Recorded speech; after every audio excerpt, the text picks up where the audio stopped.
IPhone চেয়ে rail ব্রিজের মাথায় মানসিক ভারসাম্যহীন যুবক। কোলাঘাটের রূপনারায়ণ নদীর ওপর যে রেল ব্রিজ রয়েছে তার মধ্যে ৩ নম্বর ব্রিজের মাথায় উঠে পড়ল এক মানসিক ভারসাম্যহীন অজ্ঞাত পরিচয়ের যুবক। মঙ্গলবার বিকেল ৪টের কিছু পরে ওই যুবককে ব্রিজের মাথায় দেখা যায়। প্রত্যক্ষদর্শীরা জানান, ব্রিজের ওপর দিয়ে একটি মেল ট্রেন যাওয়ার সময় সেই সময় মেল ট্রেনের চেন টেনে ব্রিজে নেমে পড়ে ওই যুবক। এরপরে আস্তে আস্তে ব্রিজের মাথায় চড়ে বসে। স্থানীয় বাসিন্দা এবং রেল পুলিশ অনেকবার ওই যুবককে নামানোর চেষ্টা করে, কিন্তু ব্যর্থ হয়।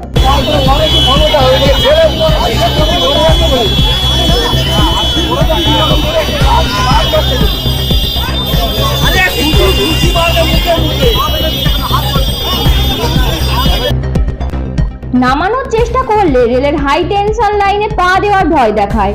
মুহূর্তের মধ্যে হাই টেনশন লাইনের বিদ্যুৎ সংযোগ বিচ্ছিন্ন করে দেওয়া হয় এবং ট্রেন চলাচল বন্ধ থাকে প্রায় 2 ঘন্টা। স্থানীয় সূত্রে আরও জানা গিয়েছে, ওই যুবক আইফোনের দাবি করেছিল। তাকে নিচ থেকে একটি দামি ফোন দেওয়া হয়। ওই যুবক ওই ফোনটি নিতে নিচেও আসেন। আইফোন নয় বুঝতে পেরে আবার নাকি উপরে ওঠেন। পরে স্থানীয় বাসিন্দাদের উদ্যোগে তাকে নামানোর উদ্যোগ নেওয়া হয়। স্থানীয় বাসিন্দারা ওপরে উঠে তাকে দড়ি বেঁধে নামানোর চেষ্টা করলে দড়ি ছিঁড়ে ওই যুবক মাটিতে পড়ে যান। তাকে উদ্ধার করে স্থানীয়রা পাইকবাড়ি হাসপাতালে ভর্তি করেন। পরে তাকে তমলুকে রেফার করা হয়, যদিও এখনো অবধি ওই যুবকের কোনো পরিচয় মেলেনি।